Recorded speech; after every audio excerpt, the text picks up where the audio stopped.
Selanjutnya kita masuk ke distribusi Poisson, di mana distribusi Poisson ini adalah salah satu dari jenis distribusi peluang diskrit, ya, bahwa kita sering menjumpai di mana kita melakukan suatu pengamatan yang menggunakan percobaan statistik yang berbeda, ternyata hasil pengamatan itu mempunyai bentuk kelakuan umum yang sama, sehingga bisa dilukiskan atau digambarkan dengan distribusi peluang yang sama dan dapat dinyatakan dengan rumus yang sama.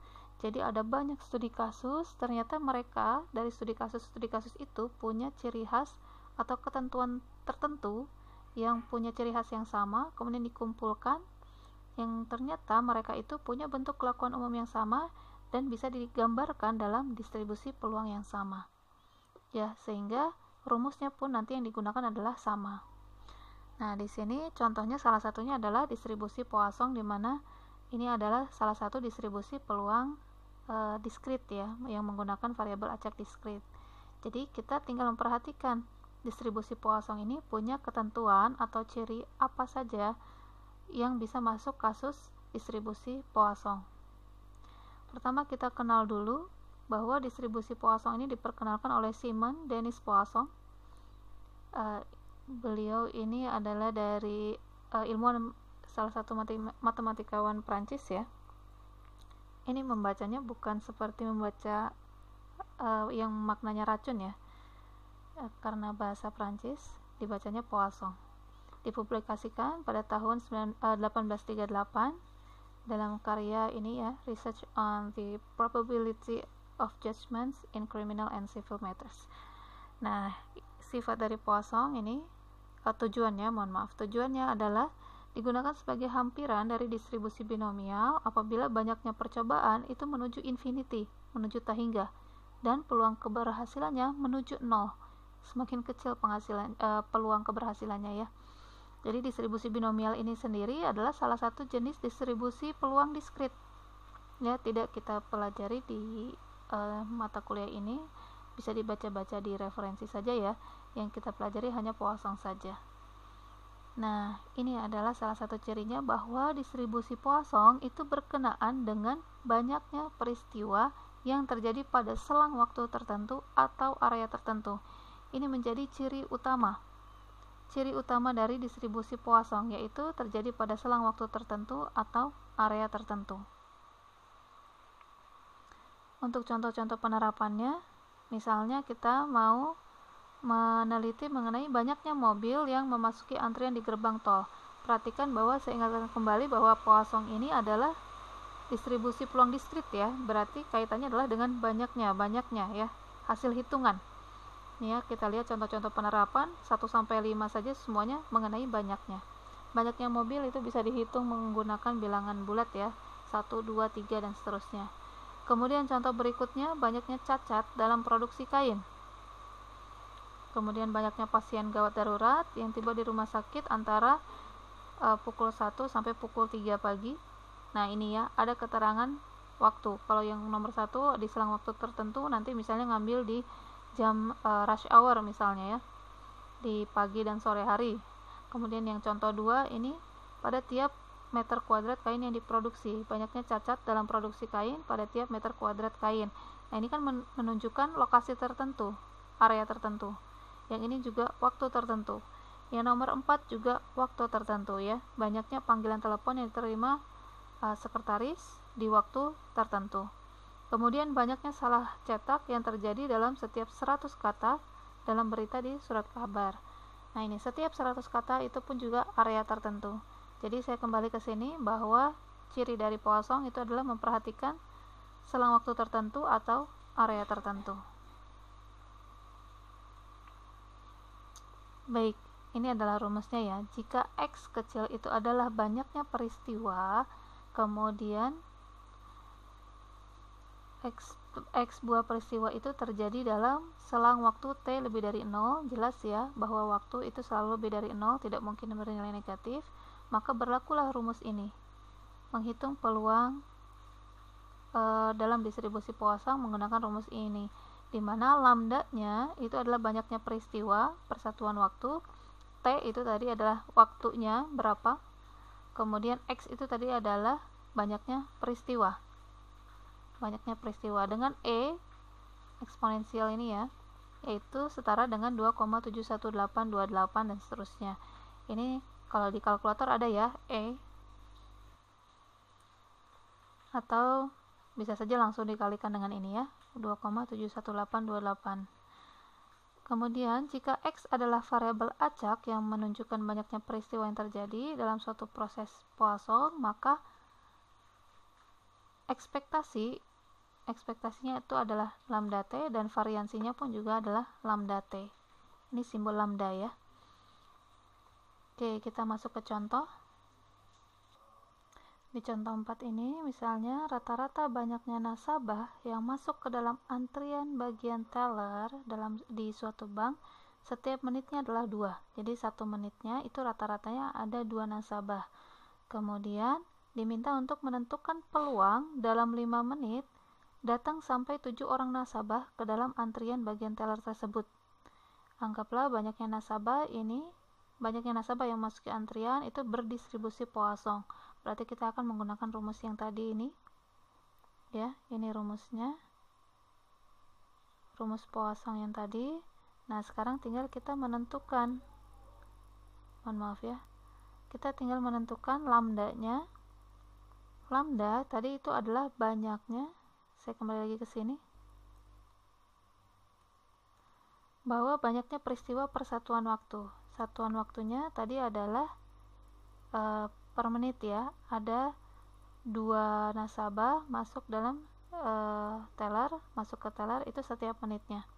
Maka rata-rata, jadi kalau ada kalimat rata-rata atau min itu berarti dia adalah sebagai lambda. Berarti di sini 2-nya sebagai lambda ya, 2 nasabah per menit. Kemudian yang ditanyakan itu mau menentukan T atau waktu T-nya itu dalam 5 menit datang sampai 7 orang. Nah, 7-nya ini adalah sebagai X. Ya. Yang ini sebagai T, dan yang ini yang 2 menit tadi ini sebagai lambda. Maka di sini kita harus menghitung lambda kali T-nya dulu. 2 per menit itu kan sama aja 2 per 1 menit dikalikan T-nya adalah 5 alias 10. Jadi nanti kita akan selalu masukkan lambda T-nya sama dengan 10. Ini berarti X ini nanti diganti dengan nilai 7 ya. Saya tulis kembali di sini ya. Untuk X yang tadi ini X-nya sama dengan 7, lambdanya sama dengan 2, dan T-nya sama dengan 5. Ini 2 per menit ya. Maka lambda T berarti sama dengan 10. Nah, berarti di sini X-nya adalah 7, lambda T-nya adalah 10. Kita akan menggunakan rumus ini. Yang ditanya adalah ketika variabel acaknya sama dengan 7. Ini ya, ketika lambda T-nya sama dengan 10. Berarti X-nya kita ganti 7. Ini lambda T itu kan 10. Kita ganti di sini dengan 10. X-nya tadi adalah 7. Ya, jadi 10 pangkat 7. E pangkat min lambda T. E pangkat min 10 dibagi X faktorial atau 7 faktorial ya. Kemudian setelah diselesaikan perhitungan ini, hasilnya adalah 0,0901 atau setara dengan sekitar 9%. Jadi peluang dalam 5 menit itu datang sampai 7 orang adalah sebesar 9%. Ya, ini silakan perhitungannya menggunakan bantuan kalkulator ya, untuk menghitung E-nya, kemudian untuk menghitung faktorial ini. Oke, kemudian untuk contoh 5, soal berikutnya ya, banyaknya kecelakaan yang terjadi di suatu perempatan jalan itu berdistribusi Poisson. Berarti kalau soalnya seperti ini, kita selesaikan menggunakan rumus distribusi Poisson. Dari catatan yang ada, rata-rata terdapat 5 buah kecelakaan. Nah, rata-rata 5 itu berarti 5-nya ini karena ada keterangan rata-rata berarti dia adalah lambda ya. Berarti dia adalah lambda. Kemudian tapi 5 buah kecelakaannya dalam 7 hari, berarti lambdanya per 7 hari. Kalau saya tuliskan di sini 5 per 7 hari. Berapa peluang dalam 7 hari berikutnya dengan kurang dari 3 kecelakaan terjadi? Jadi 5 buah kecelakaan dalam setiap 7 hari. Peluang terjadinya hanya paling maksimal atau kurang dari 3, itu kan berarti maksimal 3 kecelakaan ya. Maksimal 3 kecelakaan yang terjadi di 7 hari berikutnya. Nah, berarti 7 hari berikutnya ini sebagai T. Ini mohon maaf ya, ini bukan menit tapi hari. Kita lihat bahwa dia ada satuan waktu ya, ada keterangan waktu tertentu. Maka kita hitung lambda T-nya, karena lambdanya itu 5 per 7 hari ya, jadi ditulisnya 5 per 7 kali T-nya adalah 7 hari sama dengan 5. Jadi lambda T-nya 5. Nah, karena yang ditanyakan ini kurang dari 3 atau maksimal 3, berarti karena maksimal 3 kita akan mencari peluang ketika X-nya sama dengan 0 alias tidak ada kecelakaan sama sekali, X sama dengan 1 alias 1 kecelakaan, dan X sama dengan 2.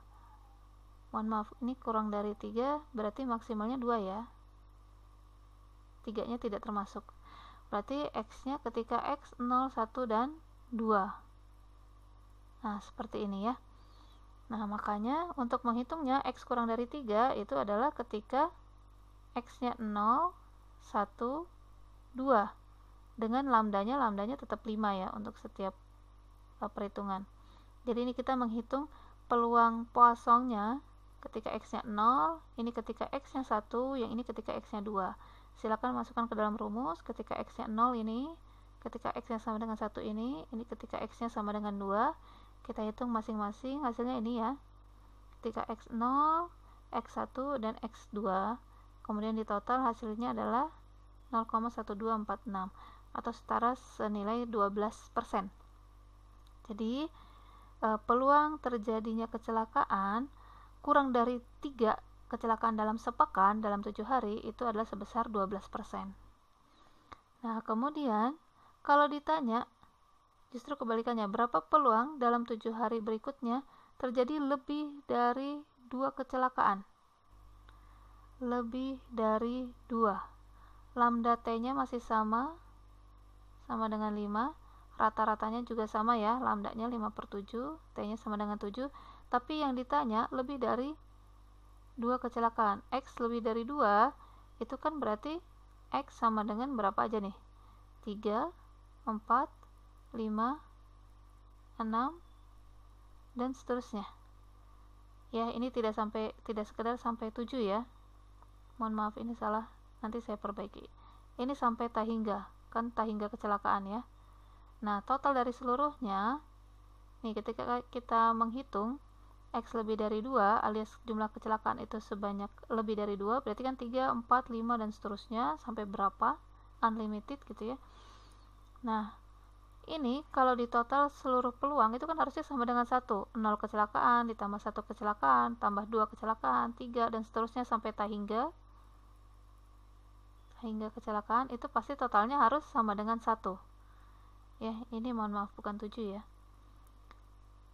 itu harusnya sampai tahingga kecelakaan, itu kan kalau di total harus sama dengan 1 ya, karena total peluang harus sama dengan 1. Maka bisa kita tulis bahwa daripada kita menghitung satu persatu ketika X-nya 3, X-nya 4, 5, 6 sampai tidak tahu berapa, mending kita menghitungnya begini. Ketika X-nya lebih dari 2, yang mau kita hitung ya, jumlah kecelakaan lebih dari 2, itu kita tinggal menghitung total peluang alias 1 dikurangi yang kurang dari 2 ya. Kan total kecelakaan itu dari 0, 1, 2, 3, dan seterusnya. Yang mau dihitung 2 lebihnya, berarti yang 0, 1, 2 nya tidak dihitung kan, maka kita kurangi dengan itu. Dan ini sudah dihitung di jawaban yang sebelumnya, yaitu 0,1246. Berarti tinggal dikurangi aja, 1 dikurangi 0,1246, hasilnya adalah ini, 0,8754. Begitu ya, karena total dari seluruh peluang ya, X sama dengan X kecil,